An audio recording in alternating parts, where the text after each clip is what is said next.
منصور دوانقی نے رات کا وقت تھا، امام جعفر صادق کے گھر کو آگ لگوا دی۔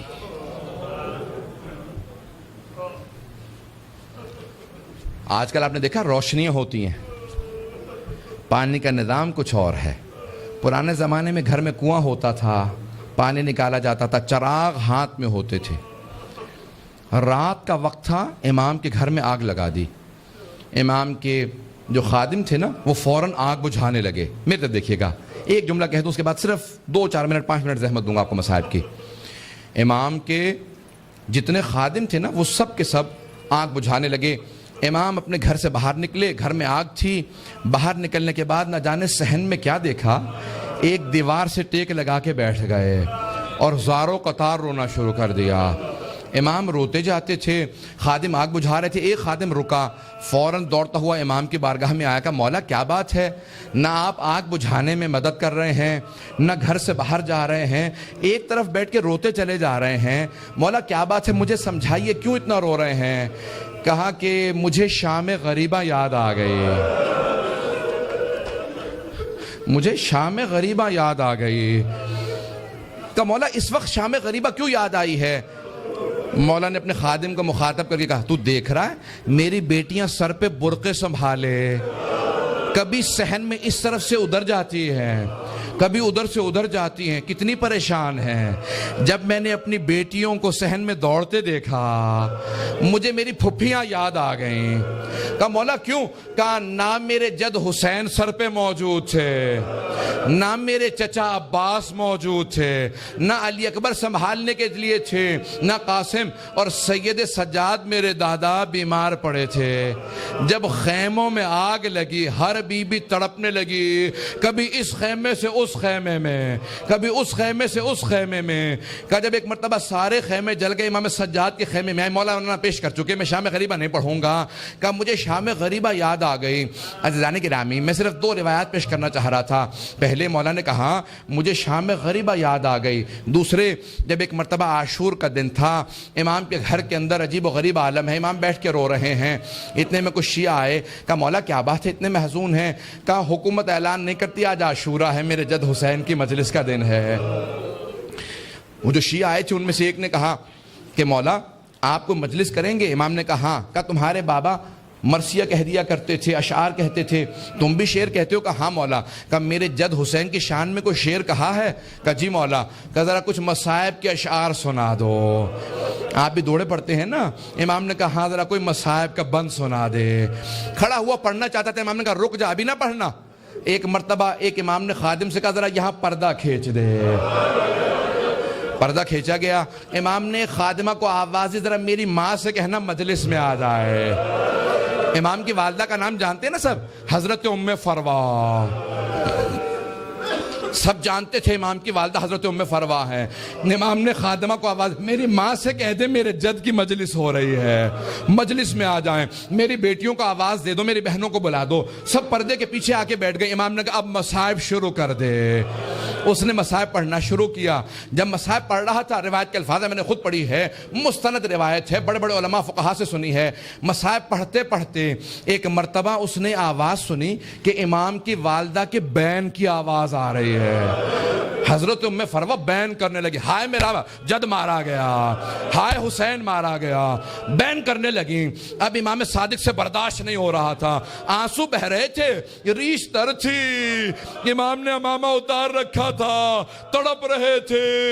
وہ جو مصائب پڑھ رہا تھا نا وہ امام کی والدہ کے خاندان سے تھا۔ اس نے مخاطب ہو کے کہا اے ام فروا اگر آپ زیادہ روئیں گی نا تو آپ کا بیٹا جعفر صادق آپ کو دلاسا دینے آئے گا، آپ کو سینے سے لگائے گا، آپ کے آنسوؤں کو صاف کرے گا، آپ کی چادر کو سنبھال کے رکھے گا۔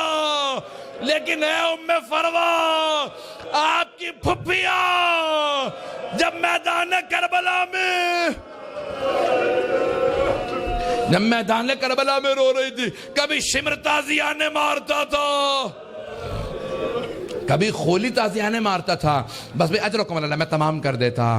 ایک مرتبہ روایت کے الفاظ یہ ہیں، سارے مدینے والے امام صادق کے دروازے پہ جمع ہو گئے. نہ جانے کیا ہو گیا، اس بلند آواز سے سب رو رہے ہیں. سب دروازے پہ آ گئے. امام نے دروازے کی طرف اشارہ کیا. امام نے کہا الباب الباب، دروازہ بند کر دو، دروازہ بند کر دو. پوچھا مولا کیا بات ہے؟ کہا میرا چھوٹا سا بیٹا بے ہوش ہو گیا. کسی نے پوچھا یہ کون سا بیٹا؟ کہا موسیٰ کاظم. امام موسیٰ کاظم بھی برداشت نہیں کرتے تھے میری پھپھیوں کے مصائب اس طرح سے بیان کیے جائیں. رونے کے اوپر پابندی تھی. اجرکم اللہ. بس بھئی میں نے تمام کر دیا. ایک روایت کے چند جملے پیش کروں گا. آج کس کو پرسہ دیں گے؟ آپ نے امام صادق کی مجلس رکھی ہے نا، دو اماموں کو پرسہ دیں گے. ایک 12ویں امام علیہ السلام کو پرسہ دیں گے، اور ایک اس امام کو پرسہ دیں گے جس کا جنازہ پل بغداد پہ پڑا رہا. امام زمانہ کہتے ہیں میرا سلام و میرے جد موسیٰ کاظم پہ کہ جس کا جنازہ اٹھانے کے لیے 4 مزدوروں کو پیسے دیے گئے. 4 مزدوروں نے پیسے لیے جنازہ اٹھایا. کہا 5واں ان کے سامنے چلتا جاتا تھا اور نعرہ لگاتا جاتا تھا ماتا امام الرفضہ، رافضیوں کا امام مر گیا. کہا جب پل بغداد میں دھوپ میں لاشا پڑا تھا امام رضا پہنچے.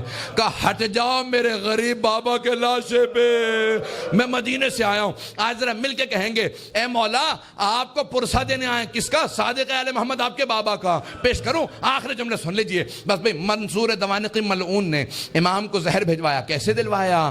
جب ایک مرتبہ سادات حسنی کو گرفتار کرنے لگے، 60 سے زیادہ ایک مرتبہ سادات کو گرفتار کیا. امام کے کان میں آواز پڑی. محلہ بنی ہاشم اکٹھے تھا نا، سارے بنی ہاشم اکٹھے رہتے تھے. امام کے کانوں میں آواز گئی. کہا ارے ان سادات حسنی پہ اتنے پہلے ظلم ہو چکے ہیں، دوبارہ انہیں قید کیوں کیا جا رہا ہے؟ امام اپنے گھر سے باہر نکلے. سر پہ امامہ نہیں تھا، پاؤں میں نالین نہیں تھے. بڑی تیزی سے آگے بڑھتے ہوئے امام نے روکنا شروع کیا. کہا رک جاؤ. سب کے ہاتھوں میں زنجیریں تھی، پاؤں میں بیڑیاں. بنی عباس کی فوج تھی، سب کو دستگیر کر کے گرفتار کر کے لے جا رہی تھی. امام نے کہا رک جاؤ. امام حسن مجتبیٰ کی نسل پہ بڑے ظلم ہوئے ہیں. ایک مرتبہ کسی ملعون نے ایک تازیانہ اٹھایا.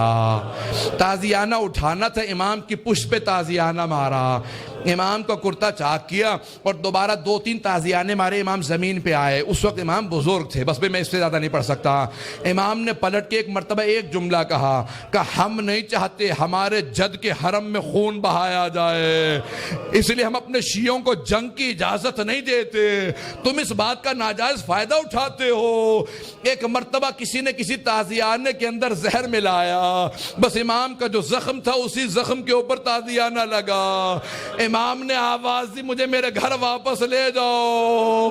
ایک مرتبہ سارے بیٹوں نے اٹھایا، امام کو گھر لے گئے. اب میرے طرف دیکھیے گا، میں آخری جملہ پیش کر رہا ہوں. میں نے مصائب تمام کر دیا. مولا آپ کے بیٹے آپ کو اٹھا کے گھر لے آئے. ایک بیٹا بار بار رخسار پہ رخسار کو رکھتا تھا، بار بار کہتا تھا میرے بابا کو پانی پلا دو ذرا، مولا کربلا میں آ کے دیکھے. ایک 72 کے لاشیں اٹھا کے لانے والا بھوکا پیاسا ذوالجناح کی پشت سے زمین پہ آ رہا ہے. الا لعنت اللہ علی القوم الظالمین وسیعلم الذین ظلموا ای منقلب ینقلبون. بس بھی وقت نہیں تھا کہ میں تفصیل سے پیش کرتا. ہاتھوں کو بلند کریں گے، 2 جملے دعا کے پیش کروں گا. پروردگارا، واسطہ امام جعفر الصادق کے اس تابوت کا بڑی تعظیم سے اٹھایا گیا. ہزاروں کا مجمع تھا، سب کاندھا دینا چاہتے تھے. ہاتھوں پہ تابوت چل رہا تھا کہ ایک مرتبہ جنت البقیع تک پہنچا. امام موسیٰ کاظم علیہ السلام نے بڑی تعظیم سے شان و شوکت سے کہا ہٹ جاؤ، میرے دادا کے پہلو میں میرے بابا کی قبر کو تیار کرنا. بڑی تعظیم سے قبر مطہر میں اتارا گیا. میرا دل کہتا ہے کہ امام صادق بہت رو کے کہتے ہوں گے اے میرے بیٹے موسیٰ کاظم، آج بڑی تعظیم سے مجھے تو دفنا دیا، لیکن میری نگاہوں میں آج بھی میرے جد حسین کا لاشا ہے کہ میرے دادا سید سجاد لاشے کے ٹکڑوں کو کیسے جمع کر رہے تھے. پروردگارہ، سید الشہداء کی عظمتوں کا واسطہ، امام صادق کی عظمتوں کا واسطہ، دنیا میں امام زمانہ کا ظہور میں تعجیل فرما، ظلم کا خاتمہ فرما، داعش کو طالبان کو غارت فرما، آل سعود کو آل یہود کو غارت فرما، مومنین کی حفاظت فرما. ربنا تقبل منا انک انت السمیع العلیم بحق محمد وآلہ الطیبین الطاہرین المعصومین.